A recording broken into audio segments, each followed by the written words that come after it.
듣기만 해도 산업과 기업이 저절로 이해된다.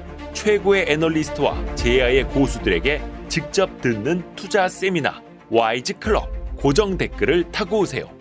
오늘 저희가 함께 읽어볼 책은 미세 좌절의 시대라는 책입니다. 이 책을 직접 쓴 장강명 작가와 함께합니다. 작가님 안녕하세요. 네, 안녕하세요. 와주셔서 소설 쓰는 고맙습니다. 장강명입니다. 네. 네, 제가 영광입니다. 아유, 별 말씀을요.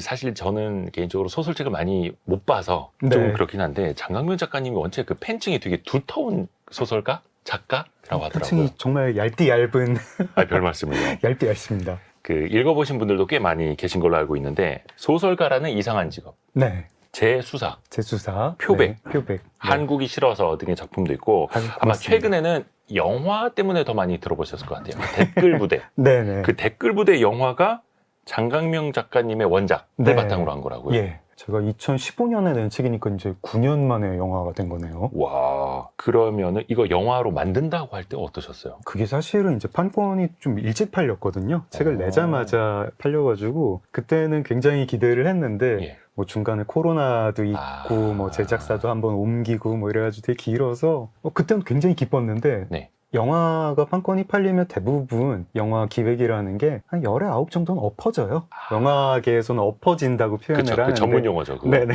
네. 이런 용어 써도 되는 아, 거죠? 그럼요, 엎어진다까지는 네, 뭐. 네.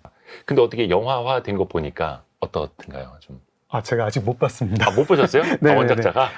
그 뭐 VIP 시사회 초대를 받았는데 네. 그날 제가 뭐 다른 일이 있고 그래가지고 못 가고 뭐 그 다음에 또 뭐 어떻게 하다가 극장에 좀 못 가다가 그냥 바쁘셔서. 나중에 OTT로 봐야겠다 뭐 그런 상태예요. 또 이번에 신간이 나와갖고 또 더 바빠지셨고 네, 댓글 부대는 저도 이제 영화로 보고 또 한번 생각을 해보겠습니다. 네, 장강명 작가님이 근데 지금은 작가로 유명하지만 원래는 기자 출신이시잖아요. 네. 그리고 기자 생활을 하면서 잠깐 작가 생활을 또 겸업을 하셨더라고요.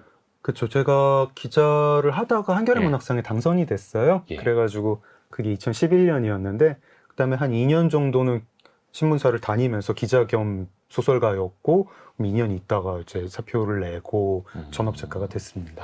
2년 동안 겸업을 한다는 게 어떻게 가능했을까요? 원체 이제 기자라는 삶이 되게 바쁘고 정신없잖아요. 보면은 뭐 제 동기들 보면 다들 뭐 그 사이에도 대학원 가가지고 뭐 학위 따고 뭐 골프 뭐 잘 쳐가지고 뭐 싱글 되고 뭐 시간은 다 현실적으로. 나긴 나더라고요. 현실적으로. 네. 저는 주말에 열심히 쓰고 뭐 휴가 때 어디 안 가고 집에서 계속 쓰고 뭐 그런 식으로 썼어요. 근데 당시에 동아일보 기자인데 네. 한겨레 문학상을 받으셨고 네네. 문학동네 작가상, 네. 젊은 작가상 네. 등도 해서 굉장히 이제 수상 이력이 화려한 아유, 작가분이시더라고요. 고맙습니다. 네. 그래서 어디 보니까 이게 상금이 얼마일 거다 뭐 이런 이야기도 인터넷에 나와 있긴 하던데 그건 여쭤보질 않겠습니다. 네. 신문사를 그만두는 날까지도 본인이 사직을 하게 될 줄을 몰랐다라고 하셨더라고요. 네. 그날 아침에는 그냥 이제 잘 출근했다가 정상 출근을 했는데 출근을 했는데 약간 우발적인 퇴사였습니까? 그쵸. 예, 점심 때 데스크랑 대판 싸우고 이렇게 울컥해가지고 에라 이러면서 사표를 그거는 냈어요. 약간 작품이 잘 돼서 그랬던 건 아니에요, 아니고요. 아니에요. 그때까지는 뭐 소설 그렇게 잘 팔리지 않았고요. 네. 지금도 뭐 그렇게 잘 팔리는 건 아니지만 사실 뭐 한국 소설가가 수입이 이제 낮다는 거는 뭐 다들 아는 이야기고 네, 저도 네, 네. 알았고요. 제가 한겨레 문학상 당선돼가지고 소설가 이제 데뷔를 했을 때 네. 주변에서 많이 물어봤었어요. 너 그러면 이제 전업 작가 하는 거냐? 저는 아니라고요. 절대 아니라고. 계속 직장 생활을 하면서 소설을 쓰겠다. 뭐 이렇게 얘기를 했었는데 저는 수상소감 때도 그런 얘기를 했던 기억입니다.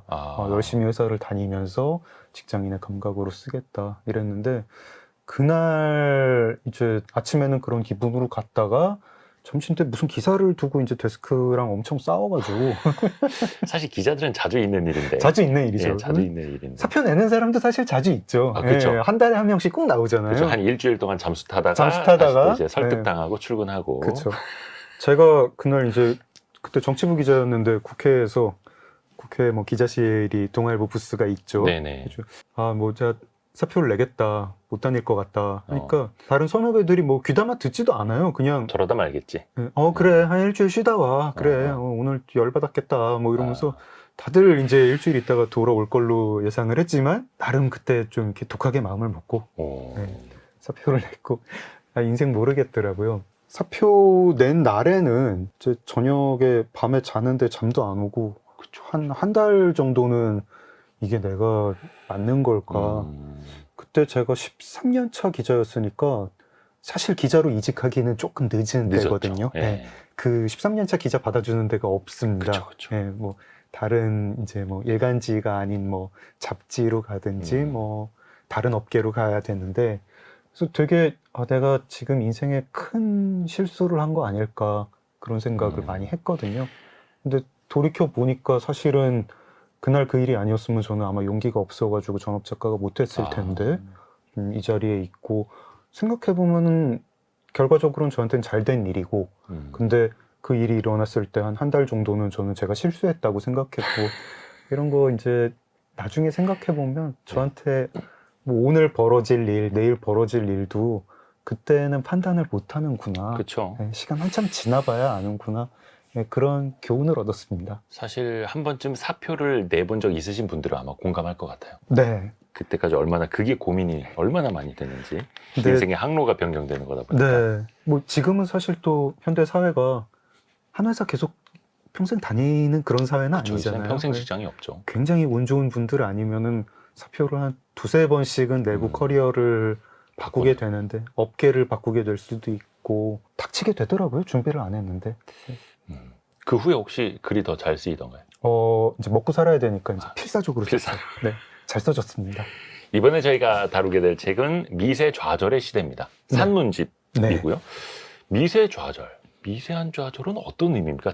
좌절이라고 하면 우리가 흔히들 이제 쓰러져서 뭔가를 포기하고 싶거나 네. 이런 순간을 말하는데요. 사실 이 책이 뭐 처음부터 끝까지 무슨 막 한 테마로 쓴 그런 단행본은 아니거든요. 제가 신문에 칼럼을 뭐 한 5년, 6년 연재를 했는데 그 중에 몇 편을 추려가지고 만든 책입니다.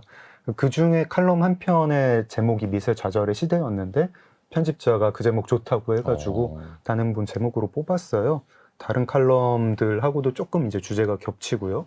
근데 제가 한 그 5, 6년 정도 칼럼을 연재하는 기간에 뭐 제 얘기도 쓰고 제가 보는 한국 사회 이야기도 썼는데, 공통적으로 좀 느끼는 게, 저한테 대해서도 그렇고 한국 사회에 대해서도 그렇고 느끼는 게 좀 무력감 같은 거였어요.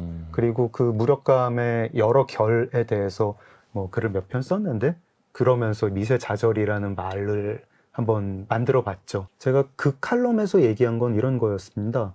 사회가 이제 되게 복잡해지고 정교해졌잖아요. 네. 스케줄 같은 게 굉장히 빡빡해졌고, 오늘 사실 이 스튜디오 출연할 때도 시간 약속을 잡았다가 제가 이 앞에 일정이 뭐 무슨 행사가 어떻게 되어서 또 뭐 바꿨다가 하느라고 막 여러 사람이 함께 고민을 같이 이제 장강명발 시간 리스크가 있었었는데요. 네네.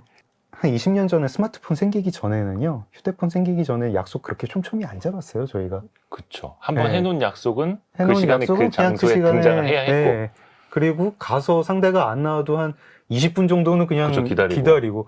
지금은 뭐 10분만 안 나와도 어디야? 하고 그쵸, 물어보고. 근데 이렇게 약속을 촘촘하게 잡으니까 제가 잡은 거 이제 바꾸는 것도 쉽고, 뭐 메신저 대화방이라는 게 있어가지고 뭐 다 같이 시간 약속 잡고, 옛날에는 총무 한 명이 막 일일이 다 전화하니까 바꾸기 어렵잖아요. 그렇죠. 이 어떤 사회 구조라든가 저희 일정이라든가 이런 게 촘촘해지고 정교해지는 거하고 상관없이 원래 사는 게, 그리고 어떤 일이든 진행하면은 다 예측 불가능한 일들이 일어나더라고요.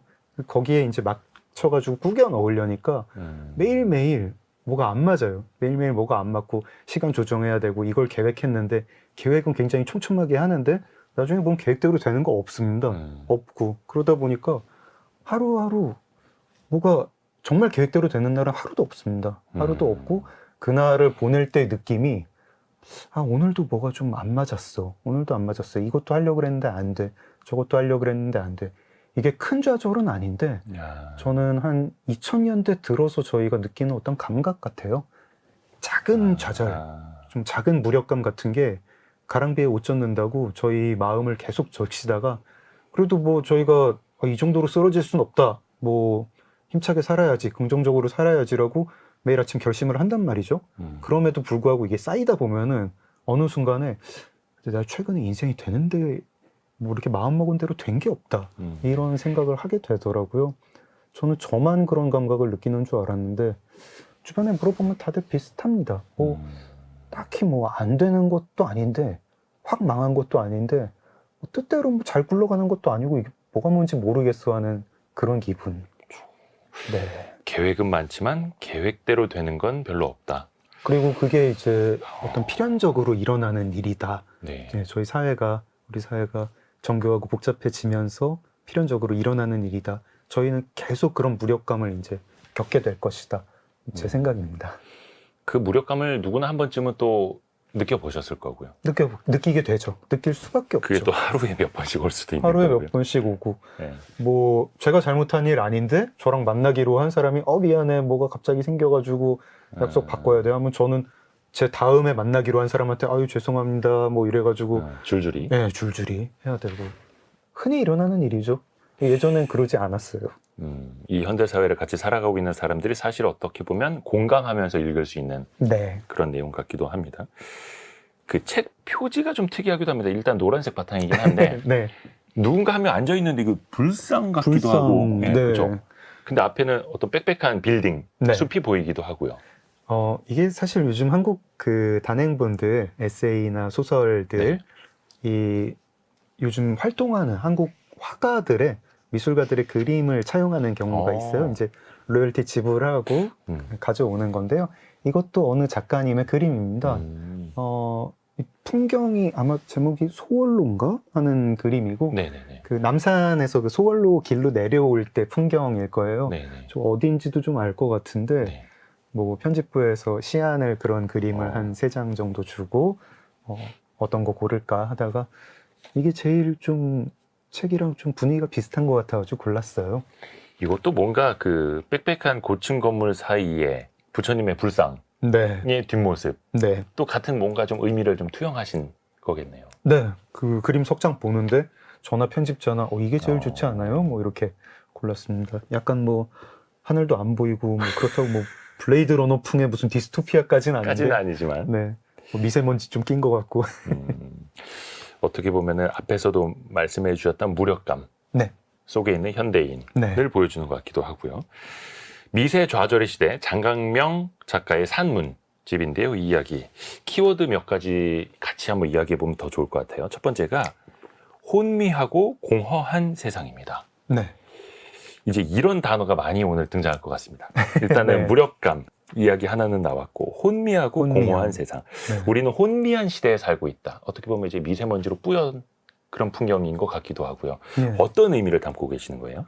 뭐 문자 그대로 그냥 뭐 제가 한국 사회를 볼 때 이게 지금 뭐 어디로 가고 있는지 모르겠고 누가 옳은지도 잘 모르겠고 지금 뭘 어떻게 해야 이 혼란이 좀 풀릴 것 같다 이런 것도 잘 모르겠는 저 미세먼지 가득한 날 있는 것 같은 그런 느낌이거든요. 기자님도 조금 그런 느낌 좀 종종 받지 않으세요? 뭐 정치를 보든 뭐 경제를 보든 이제 총선이 얼마 전에 끝났고 뭐 정치 이야기하기 조금 그렇지만 보면은 이제 몇 개 진영이 있어가지고 엄청 서로 미워하면서 싸우는구나 그런 느낌이 드는데 누가 맞는지도 모르겠고 제 눈에서 보면은 뭐 양쪽 다 별로 뭐 계속 내키진 않습니다. 근데 네. 또 그 출신이 또 그 기자 출신이셨다 보니까 네. 내가 쫓고 있는 뭔가 진실인 것 같은데 또 상대편 이야기 들어보면 또 그 말도 맞는 것 같고 진짜 진실은 뭔가 헷갈리기도 하고. 아니 그리고 양쪽 다 막 하는 말이 계속 바뀌어요. 한 5년 전, 3년 전에 했던 말이랑 보면은 다르고. 네, 자기 자신의 주장을 자기가 반박하고 있고 뭐 이런 것들. 근데 그런 지 좀 오래됐습니다. 오래됐고 제 생각에는 그런 혼미함이나 공허함의 어떤 밑바닥에 뭐가 있는 것 같거든요. 이것도 그냥 우연히 그렇게 된 건 아니고 어떤 근본적인 이유가 있는데 왜냐하면 한국만 그런 게 아닌 것 같아요. 미국 정치를 봐도 그렇죠, 사실. 네, 굉장히 그렇고 유럽 정치를 봐도 그렇고 이게 어떤 선진국들이 지금 공통적으로 겪는 것 같은데요. 저희가 뭐랄까 좀 비전이 없달까요? 네. 어디로 나가야 될지 모르겠다. 길을 잃은 것 같은 기분 그런 게 좀 듭니다. 약간 지금 목적지 설정을 못 목적지 해놓은 설정을 듯한. 못한 사람들이 굶을 때 끼니를 걱정할 때 잘 사는 게 일단 밥 먹고 살게 만들어야 되잖아요. 경제 발전해야 되고 국민소득 1인당 5,000불 돼야 되고 10,000불 돼야 되고 해야죠. 그리고 대한민국이 그걸 달성했어요. 되게 힘든 과제인데 그거 달성하는 국가 별로 없는데 우리가 해냈습니다. 해냈고 뭐 권위주의 정부 시절에 살 때 민주화 이뤄야죠. 예. 대통령 직접 손으로 뽑고 부정선거 같은 거 안 일어나게 하고 예. 정권 교체도 하고 이런 거 일어나야 되는데 그것도 어쨌든 형식적으로 했단 말입니다. 근데 그 다음에 그러면은 지금 대한민국 목표가 뭐예요? 국민소득 4만 불이에요? 하면은 그렇다고 하는 사람은 없어요. 예.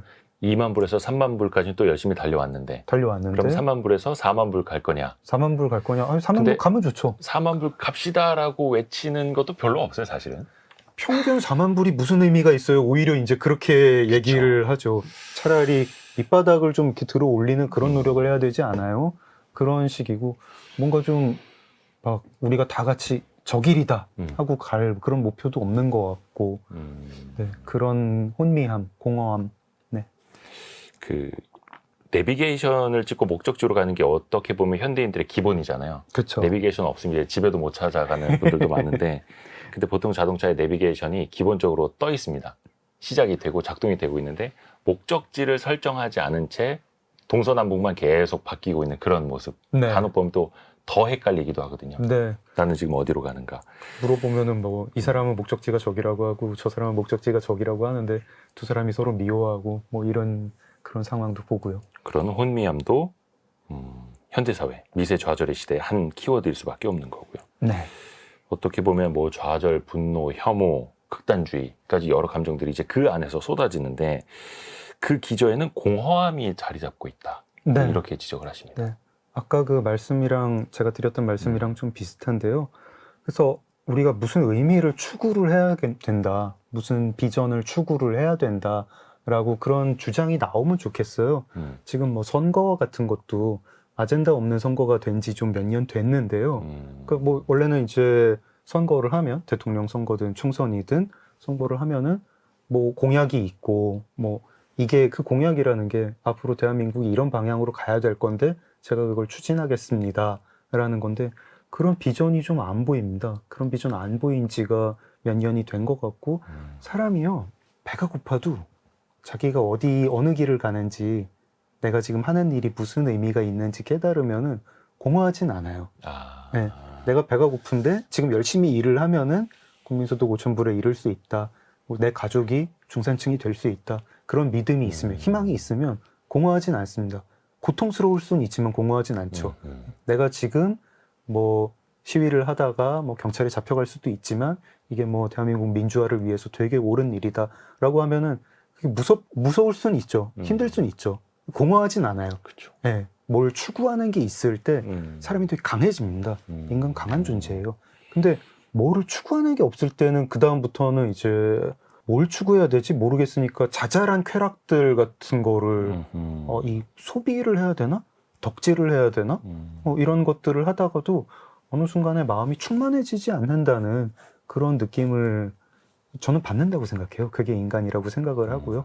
덕질 좋습니다. 덕질 좋고 뭐 여러 가지 뭐 소확행이라고 하는 것도 좋고 뭐 저희를 즐겁게 해줄 소비도 있고 뭐 문화생활도 있고 하는데 결국에는 뭔가 큰 질문에 답을 할 수 있는 그런 사람이 돼야 공허함을 안 느낀다고 생각을 하거든요. 그래서 어떻게 보면 더 짧은 순간의 기쁨, 희열, 도파민을 네. 더 추구하게 되는 것 같고 네. 그 도파민을 추구하다가 도파민이 끊기는 순간 또 엄청나게 공허함을 느낀다고 하지 않습니까? 네, 그렇죠.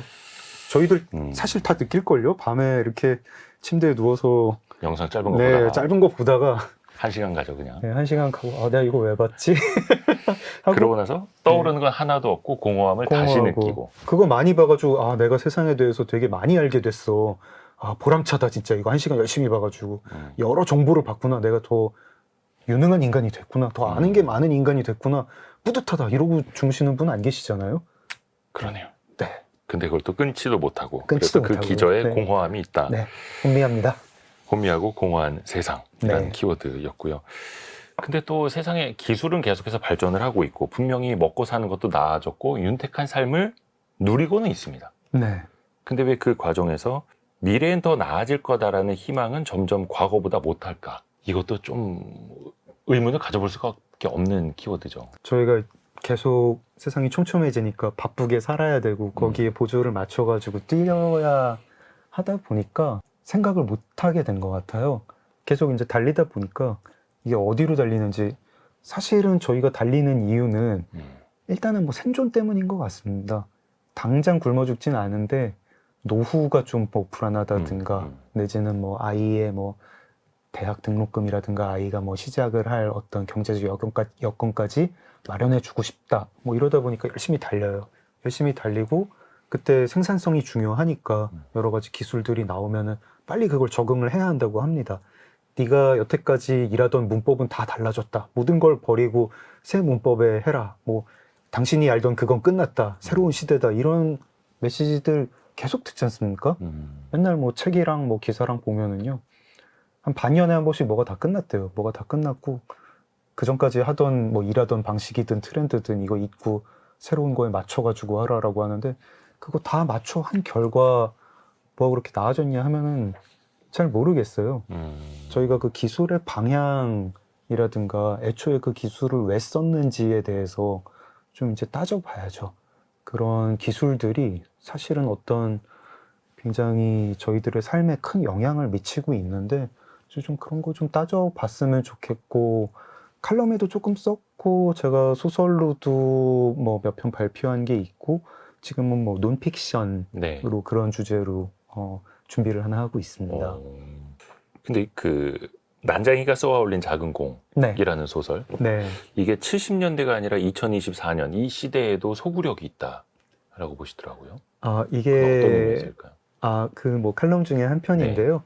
그 조세희 작가님 이제 돌아가셨을 때 쓴 칼럼이었습니다.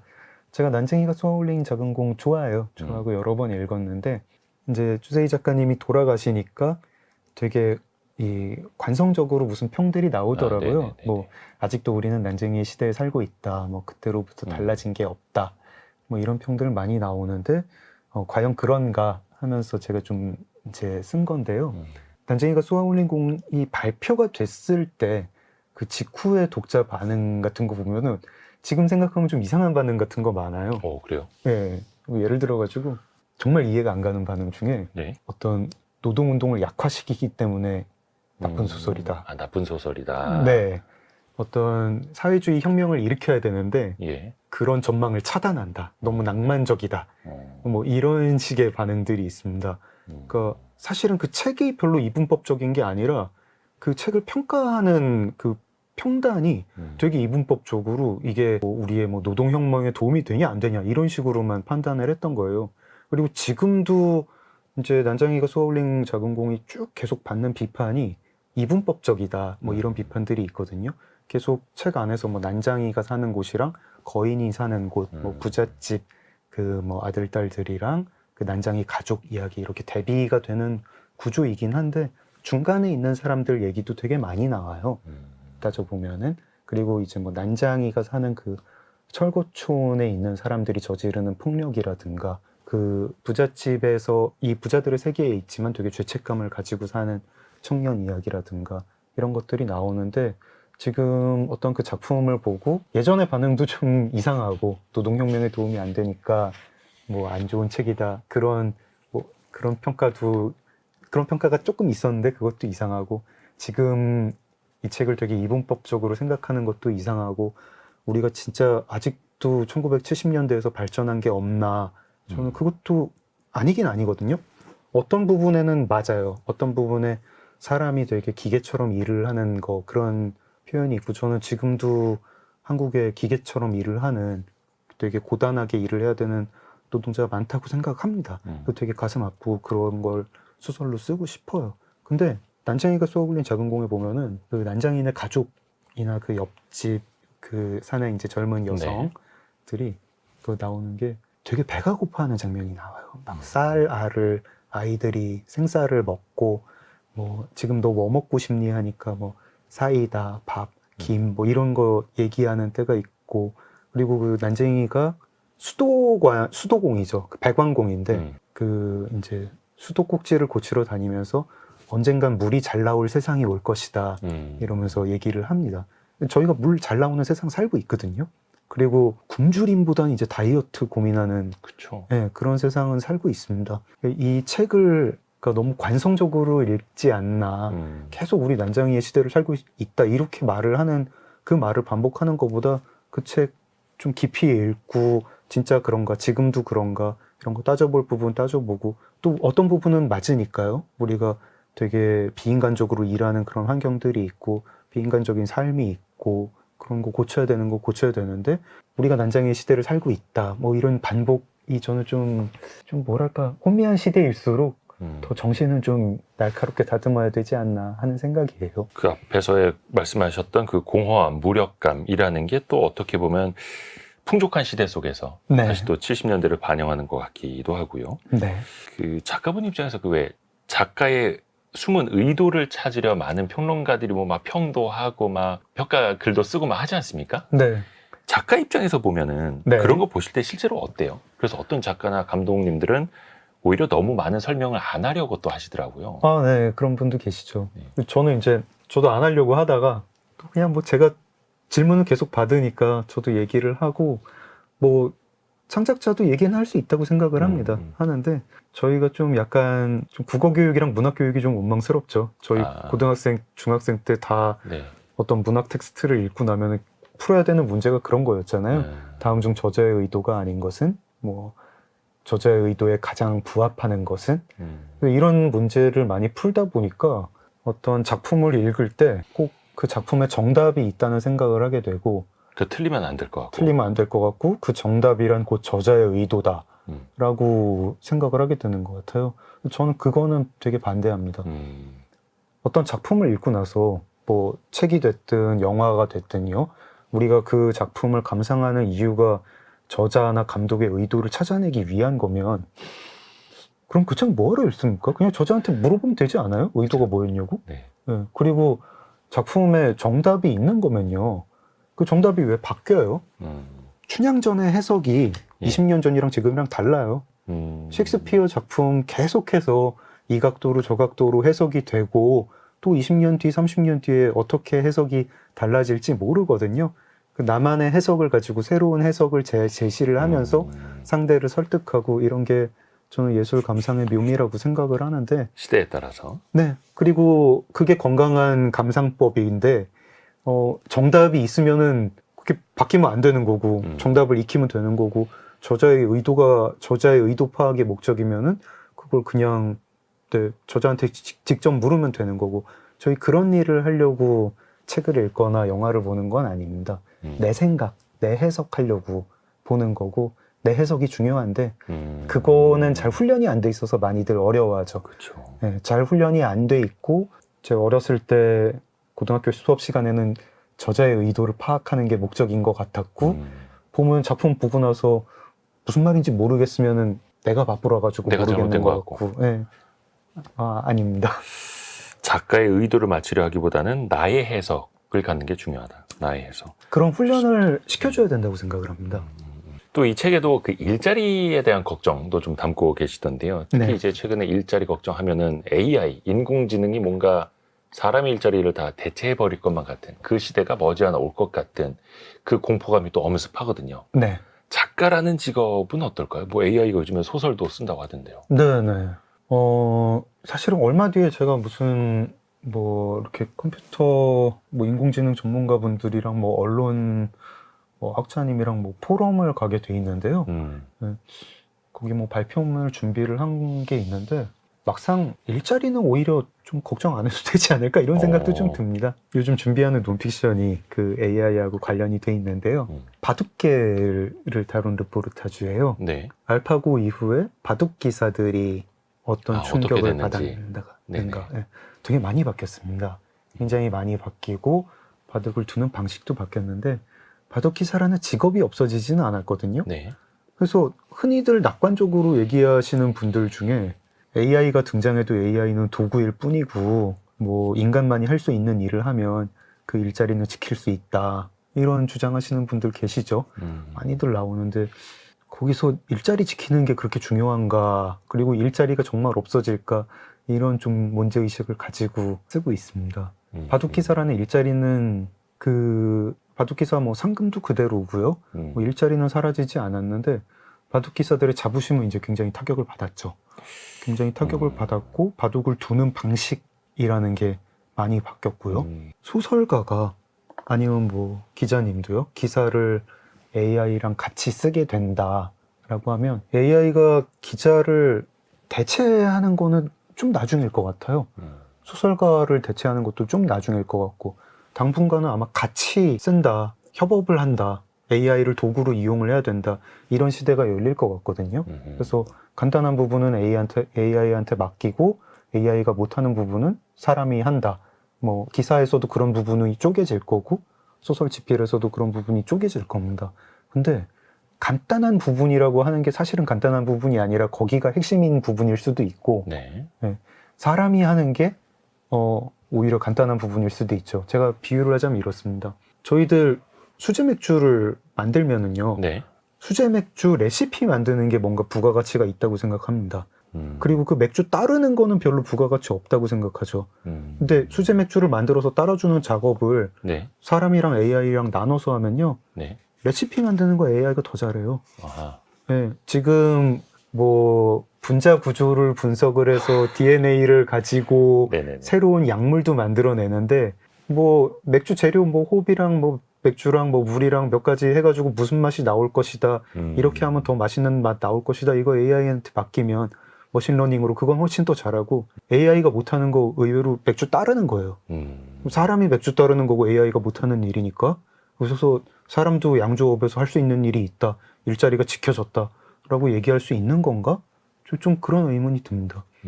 기사를 인간 기자랑 AI랑 같이 쓰는데 거기서 인간 기자가 자기가 할 일을 선택할 수 없어요. AI가 잘하는 일이 있고 그건 AI가 훨씬 잘할 거고 나머지 일을 하게 됩니다. 거기가 되게 우리가 고귀하다고 생각하는 언론의 본령인지 아닌지는 모릅니다. 소설가도 마찬가지입니다. 소설 쓰는 AI가 나왔는데 얘가 플롯을 잘 짤지 문장을 잘 만들지 몰라요. 얘가 문장 잘 만들면 전 플롯 써야 되고 얘가 플롯 잘 짜면 전 문장 쓰는 거예요. 그런 식으로 분업이 될 거고 그거를 공존이라고 누구는 주장을 할 텐데 저는 좀 그게 공존 맞나? 일자리는 있겠죠. 일자리는 있겠지만 뭔가 소설 쓰기라든가 기사 쓰기의 어떤 그 업의 본질에 해당하는 게 뭔가 좀 변질이 될 것 같습니다. 좀 그런 거 좀 우려스럽고요. 이거 좀 그런 미래가 진짜 코앞에 닥친 것 같은데 좀 문제 제기를 하고 싶습니다. 근데 또 언젠간 올 미래이고 지금 벌써부터 들이닥치고 있고 들이닥치고 있죠. 네. 이걸 또 어떻게 활용할 것인가 이게 문제고 예, 혼미합니다. 앞에서도 잠깐 그 바둑기사분들 이야기를 해주셨는데 네. 최근에는 바둑기사분들이 그 기보라고 하나요? 네. AI 기보를 더 많이 연구하면서 더 많이 연구합니다. 더 많은 또 경우의 수를 또 학습하고 있다 하더라고요. 지금 다음, 예. 네네네. 말씀해 주시죠, 말씀해 주시죠. AI 기보를 연구하는 정도가 아니라 예전에 사람이 썼던 정석책 버려야 됩니다. 완전히 바뀌었어요. 그 정도요?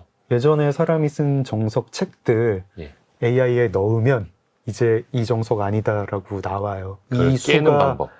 보통 정석이라는 게 이제 흑이랑 백이랑 양쪽 다 괜찮다라고 해가지고 만들어진 건데 지금은 AI가 이렇게 하면 백이 유리하다, 흑이 유리하다 몇 %로 이렇게 승률을 분석을 하니까요. 이길 확률을 분석을 하니까 정석이 옛날에 한 2만 개, 3만 개 있었는데 많이 없어졌어요. 거의 다 없어지고 예전에 정석 그 바둑 연습생들이 연구생들이 다 외워야 됐거든요. 그럼 이제 의미 없어졌습니다.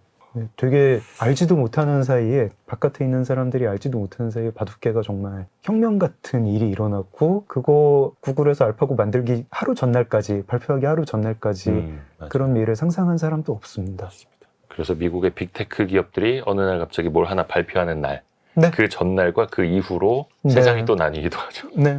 소설 쓰는 AI가 나왔는데 너무 잘 쓴다. 이러면 이제 또 바뀌는 거죠. 네, 심각하게 고민해야죠. 다음 키워드로 나오는 게 감자칩입니다. 감자칩. 네. 갑자기 우리 뭐 혼미한 세상 공허한 감정 이야기하다가 감자칩이 나와가지고 이건 약간 뭐 밤양갱 이런 느낌입니까? 네. 밤양갱 노래 좋더라고요. 네. 네. 그 감자칩은 갑자기 왜 나온 거예요? 아까 사실은 이제 기자님이랑 저랑 얘기하다가도 조금 그 얘기가 나왔는데 그 도파민에 저희들이 휩쓸리는 시대가 됐고 밤마다 자기 전에 스마트폰 보면서 그런 뭐 쇼츠 영상이니 아니면 뭐 그런 낚시성 기사니 같은 거 보면서 1시간, 2시간 막 쭉쭉 시간을 지나가버리고. 허비를 하곤 하죠. 제가 그런 영상들, 그런 정보들이 그 지식은 아니거든요. 그 정보들이 저희한테 어떤 쾌감을 주는데 그게 되게 감자칩 먹는 거랑 비슷하다 이런 생각을 했어요. 감자칩도 한번 뚜껑을 열면은 멈추기가 어렵습니다. 예. 그리고 약간 계속 손이 중독되는 것 같죠. 예. 일부러 감자칩을 그렇게 만든 거예요. 감자칩 회사들이. 더 얇고 쉽게 먹을 수 있게. 더 얇고 쉽게 먹을 수 있게. 계속 예. 먹게. 그리고 사실은 저희가 감자를 먹는 게 아니고 감자 표면에 발라진 기름이랑 소금을 먹는 겁니다. 예. 그렇죠. 예. 즉, 감자 자체는 별 맛이 없죠. 감자는 맛이 없어요. 예, 예. 예. 소금이랑 기름이 맛있는데 아, 소금이랑 기름을 최대한 많이 묻히려면 어떻게 해야 되나? 그럼 얇게 썰어가지고 묻히고 튀기면 그 모양이 돼서 어느 회사에서 나온 감자칩이든 모양이 다 똑같죠. 아하. 그리고 그 감자칩을 먹으면 입에 들어가면은 좀 먹다가 소금이랑 기름 맛이 사라지면 감자만 남으면 맛이 없잖아요. 네네네. 그럼 꿀떡 삼키고 바로 다음 감자칩 먹고 저희가 감자칩이 입에 들어가면 예. 뇌에 도파민이 펑 하고 품어져 나옵니다. 그 소금 맛과 예. 기름 짭조름한. 맛이 저희를 타격하죠, 혀를. 예. 그 쇼츠 영상이나 낚시성 기사 같은 것도 그래요. 낚시성 기사들 되게 저희가 거부할 수 없게 제목을 달아놓잖아요. 그렇죠. 끌리죠. 네, 백주 대낮에 미모의 재벌 회장이 점점점 이러면은 뭐야 하면서 클릭을 하고 그 클릭해서 이게 무슨 사연인지 아는 순간 도파민이 잠깐 나오고 두세 줄 읽고 나면은 재미없는 내용이죠. 그러면은 다음 거 또 클릭하고 이게 감자칩 먹는 거랑 똑같아서 감자칩이라는 게 열량은 높지만 영양은 없는 음식이잖아요. 저희가 정보량은 되게 많은 정보들을 계속 주입을 하고 있는데 그게 정보량은 많지만 어떤 정보의 영양이랄까? 지식은 안 된다. 뭐 그런 의미로 인터넷 접속해서 웹서핑하는 게 감자칩 먹는 거랑 되게 비슷하다.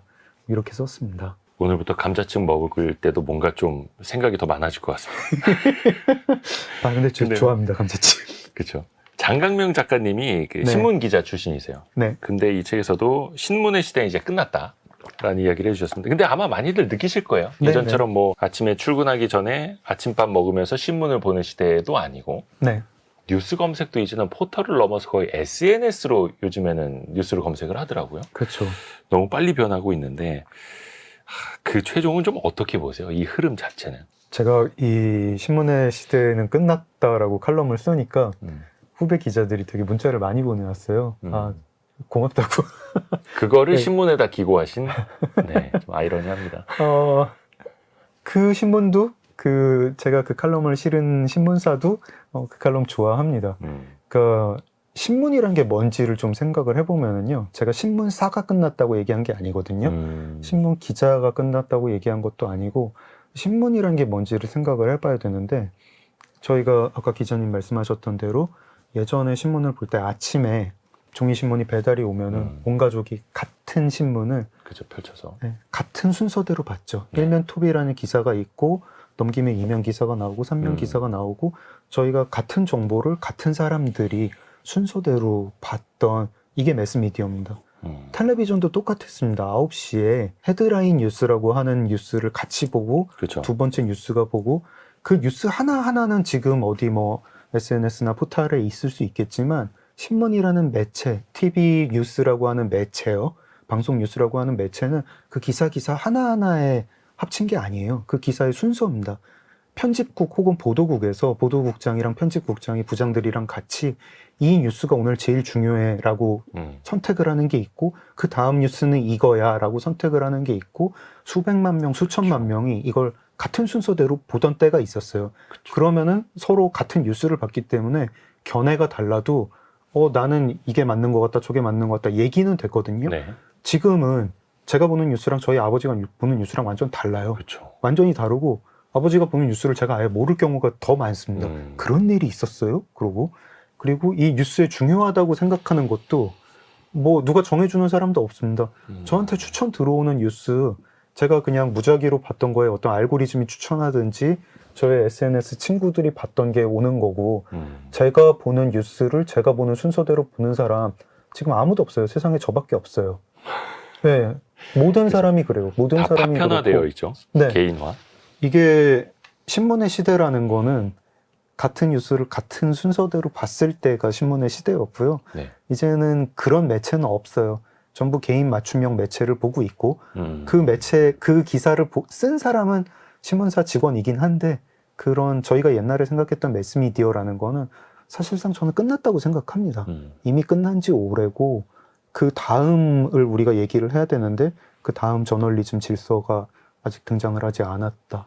이런 생각이에요. 저희 또 그 변화에 적응을 해 나가야죠. 사실 매스미디어도 그렇고 네. 또 사실 이제 라디오도 어떻게 보면 유튜브 시대랑 또 접목이 되면서 네. 어떻게 보면 또 이제 제2의 전성기도 맞고 있고 뭐 KBS 방송국 이제 라디오 본부를 한 1, 2년에 한 번씩 오는데 올 때마다 뭐 바뀌어 있어요. 이렇게 이제는 라디오 녹음을 하는데 카메라 앞에서 녹음을 하고 예. 네. 그전에는 뭐 보이는 라디오라고 해가지고 약간 뭐 그냥 카메라 한 대 있었는데 지금은 석대가 있고 뭐 스튜디오도 이 모양이고 네. 이제 뭐 내후년에 오면 또 어떻게 바뀌어 있을지 모르겠고 네. 그게 저한테 익숙하지 않은 환경에 제가 계속 적응을 해야 된다고 강요를 받으니까 저는 무력감을 느끼게 되고 제가 할 수 있는 일은 없고 거기 계속 적응을 해야 되고 이게 이러다 어디로 갈까? 그러면은 그걸 질문하면 아는 사람은 아무도 없고 근데 지금은 하여튼 유튜브 시대라니까 유튜브로 만들어야 된다. 그냥 현대인이 지금 살아가는 환경이 이런 것 같습니다. 그 작가님한테는 글의 주제가 되잖아요. 막 SF 저한테는 소설의 주제가 되죠. 되기도 하고. 네. 근데 그런 말씀도 하셨어요. 현대인들은 자신이 메트로폴리스가 아니라 고담에 산다고 생각한다. 네네. 이 고담은 영화 배트맨에 나오는 배트맨에 그 나오는 어두운 도시 네네. 말하는 거죠. 이게 그 영화 배트맨 나왔을 때 제가 쓴 칼럼인데요. 네. 배트맨 영화 너무 자주 나오는 것 같아요. 시리즈가. 네, 제가 본 배트맨만 해도 한 10편이 넘는데, 네. 그러니까 사람들이 배트맨을 좋아해요. 요즘 사람들이. 슈퍼맨보다 훨씬 좋아해요. 좀 인간적이죠? 그 왜 인간적이라고 생각하냐면, 예. 슈퍼맨 되게 늘 희망에 차 있고, 예. 낙관적이고, 모든 일 잘 해결하는 이 사람이 나를 대변한다고 생각하지 않고, 배트맨 일단 가면 쓴 사람이잖아요. 겉이랑 속이 달라요.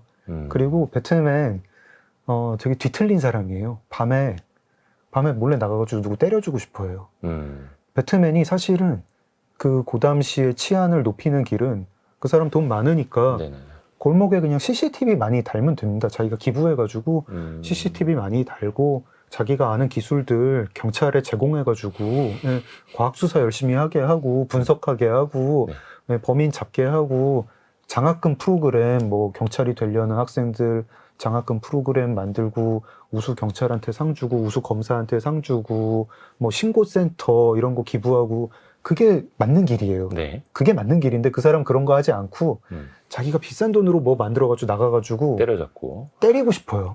세상을 이렇게 만든 나쁜 놈이 있고 내가 그 놈을 때려주고 싶다가 그 사람의 본질이고 예. 저 현대인들의 숨은 욕구인 것 같아요. 겉으로는 되게 우아한 생활을 하고 싶고 부자처럼 살고 싶고 이런 마음이 있고요. 그 다음에 속으로는 부자가 되고 싶고 화려한 생활을 누리고 싶고 속으로는 밤에 나가서 세상이 지금 안 좋은데 내가 나가서 때려주고 싶다. 패주고 싶다. 이게 배트맨이 가리키는 바고 저는 현대인들이 그걸 느낀다고 생각을 합니다. 다들 가면을 쓰고 뭔가 컴플렉스가 있고요. 그리고 어디다 이 폭력적인 욕망을 내 손으로 패주고 싶다. 한국 사회 이 모양이 된 거는 저놈들 때문인데 내가 때려주고 싶다. 그래서 제가 볼 때 우리가 슈퍼맨보다 배트맨을 훨씬 더 끌린다고 생각을 하고 그거는 어느 정도 한국 사회 혹은 뭐 한국 포함해서 전 세계가 약간 사람들이 느낄 때 고담처럼 되어 있는 거. 고담이라는 도시도 되게 이상한 도시입니다. 아무리 배트맨이 거기서 악당 때려잡아도요. 그 도시는 바뀌지가 않아요. 그 도시 바뀌려면은 진짜 장학금 제도 도입하고 CCTV 설치해야지 때려잡는 식으로 해가지고 절대 바뀔 수가 없다는 거를 관객도 알고 심지어 배트맨도 알아요. 배트맨도 내가 이렇게 악당 하나씩 때려잡다 보면은 고담이 좋아지겠지 이런 생각 안 하는 사람이에요. 예, 그 사람 뭐가 뒤틀렸어요. 아버지 악당 또 나와라. 예, 악당 때려주는 게 자기의 은밀한 그러면서 배트맨이 결코 만족도 못 하거든요. 그런 뒤틀린 사람인데 배트맨 같은 사람이 어떻게 보면 고담을 만드는 거기도 합니다. 제 생각에는. 지금 세상이 제가 볼 때 슈퍼맨이 활동하는 그 메트로폴리스보다는 고담에 가깝고 우리도 슈퍼맨보다 좀 고담에 열광하는데 그거 양쪽 다 별로 그렇게 건강한 거 아니다. 이런 생각이에요. 다음 키워드가 좋은 삶이란 무엇인가 네. 이야기인데 굉장히 이거 좀 철학적인 질문일 것 같습니다. 근데 책에서 작가님은 제정신으로 살아야 한다. 제정신으로 살아야 한다. 제가 쓸 때는 미국에서 제정신으로 살자 시위가 열려가지고 그걸 보면서 재밌다고 생각을 하고 저도 제정신으로 살아보자 시위를 해보고 싶다 이런 생각으로 약간 좀 유머러스하게 썼는데요. 그게 2010년 이야기였나 보네요. 미국에서의 그런 집회가 있던 게. 네네. 집회가 있었던 건 2010년이었고 제가 칼럼 쓴 건 사실 좀 나중이었는데 그 2010년에 그 제정신으로 살자 시위를 미국 시민들이 벌였을 때 막 도널드 트럼프라는 정치인이 부상할 때였어요. 뭐 언급이 되고 이랬었는데 나중에 결국 대통령이 됐죠. 네. 그리고 그 시위가 어떻게 보면은 뭐 성과가 없었던 거예요. 그때 뭐 서로를 증오하지 말자, 상대편도 논리가 있다, 뭐 이런 구호들이 있었는데 뭐 그런 걸 보면서 그때 그 시위를 다룬 책을 읽고 나서 네. 칼럼을 썼는데 뭐 한국 정치에도 얘기를 하고 싶고 아까 뭐 저희 배트맨 얘기했잖아요. 배트맨 얘기도 그게 배트맨 같은 정신이 제정신은 아닌 거잖아요. 뭔가 좀 정신이 분열돼 있는 상태고 뭐가 억눌려 있는 상태고 네. 건강하지 않은 상태입니다. 저희가 생각해보면 다 알아요. 배트맨을 기다릴 게 아니라 CCTV를 만들고 경찰들 급여를 높여주고 이게 맞다는 걸 알지만 그 고담 시티에 생각까지 조명을 더 많이 설치하는 게 조명을 좋죠. 더 많이 예. 설치해야죠. 예. 그게 훨씬 낫습니다. 그리고 방범 순찰을 도는 경찰관을 많이 채용을 하고 일자리도 좋아지고 얼마나 좋아요. 그게 나은데 뭔가 그게 제정신인데 저희 그런 거가 저희 마음을 열광시키진 않죠. 저희 마음을 열광시키는 거는 나가서 때려주고 싶은 거 그런 거 조금만 생각하면은 그 말이 맞다 싶은 어떤 제정신에 가까운 그런 해법들이 있는데 저희가 점점 그런 해법을 마음에 잘 귀에 못 듣는 것 같아요. 또 하나가 우리 시대가 이제 고령 사회에서 초고령 사회로 가고 있지 않습니까? 네. 누구나 이제 다 늙게 될 테고 네. 이 초고령 사회를 같이 함께 살아가야 되는데 네. 셰익스피어의 리어 왕을 통해서 이 버림받는 노인에 대해서도 생각을 꺼내셨더라고요. 네. 뭐 칼럼집이다 보니까 뭐 이것저것 뭐 음. 칼럼을 쓰게 되더라고요. 제가 요즘 뭐 한국 출판사들이 뭐 세계문학 전집 같은 걸 리커버 표지를 바꾸면서 한국 작가의 뭐 작품 해설이랄까 감상문이랄까 이런 걸 넣는 게 있습니다. 네. 거기에 제가 리어 왕의 작품 해설을 달았는데 뭐 리어 왕은 뭐 줄거리 다들 아실 겁니다. 뭐 왕이 있고 리어가 있고 딸이 공주가 셋 있는데 뭐 아빠 얼마나 사랑하니 해가지고 뭐 첫째 딸 둘째 딸한테 왕국 나눠주고 그 질문에 답하지 않은 셋째 딸한테 나눠주지 않았다가 나중에 큰 후회를 하는 그런 이야기죠. 제가 리어 왕의 그 감상에 뭐라고 적었냐면 리어 왕을 읽고 제가 큰 교훈을 얻었는데 부동산은 함부로 중요하면 안 된다는 교훈을 얻었다. 아, 갑자기? 네. 급발진 아닙니까? 급발진? 아니 근데 이게 네. 리어 왕의 교훈이 그렇더라고요. 네. 제가 아까 뭐 저자의 의도 저희가 조금 얘기를 했잖아요. 네. 셰익스피어 의도가 뭐 그렇게 중요한가 모르겠어요. 나의 해석이 중요하다. 나의 해석이 중요하죠. 셰익스피어가 무슨 의도로 그걸 썼는지 저희가 지금 어떻게 합니까? 네. 뭐 강령술로 뭐 물어볼 수도 없고. 리어 왕 읽다 보면 제가 가슴이 갑자기 열리는 때가 있어요. 리어의 고통이 저의 고통이 되는 때가 있어요. 리어가 첫째 딸네 성에서 살다가 둘째 딸네 성에서 원래 리어를 쫓아다니는 호위 기사가 100명이 있습니다. 네. 그러다가 첫째 딸이 50명으로 줄이라고 하고 둘째 딸이 그 50명도 필요 없다. 그냥 혼자 있어라 라고 해서 어릿광대랑 같이 이제 지내는데 쫓겨납니다. 둘째 딸네 집에서 자기가 삐져가지고 이제 뭐 나오죠. 성을 나왔는데 비바람이 몰아쳐요. 비바람이 몰아치고 그날 잘 곳이 없는 거예요. 얼마 전까지 자기가 왕이었는데 잘 곳이 없고 거기서 그 어릿광대랑 막 미친 것 같은 대사를 주고받습니다. 으하하하 막 비 오는데 비 맞으면서 뭐 리어야 너 꼴 좋구나 뭐 이런 유의 대사입니다. 그 장면을 보다 보면은 되게 다른 셰익스피어 비극들 볼 때마다 볼 때보다 그 장면이 저한테 더 마음에 와닿는데요. 왜냐하면 그 장면이 익숙해서 그래요. 제가 지하철 1호선에서 그런 거 가끔 보거든요. 어떤 노숙자 할아버지가 으하하 웃고 막 이런 거 그리고 그걸 볼 때, 리어왕의 그 장면을 볼 때 제가 마음이 흔들리는 이유가 제가 그걸 두려워하기 때문입니다. 내가 그렇게 될까봐 두려워요.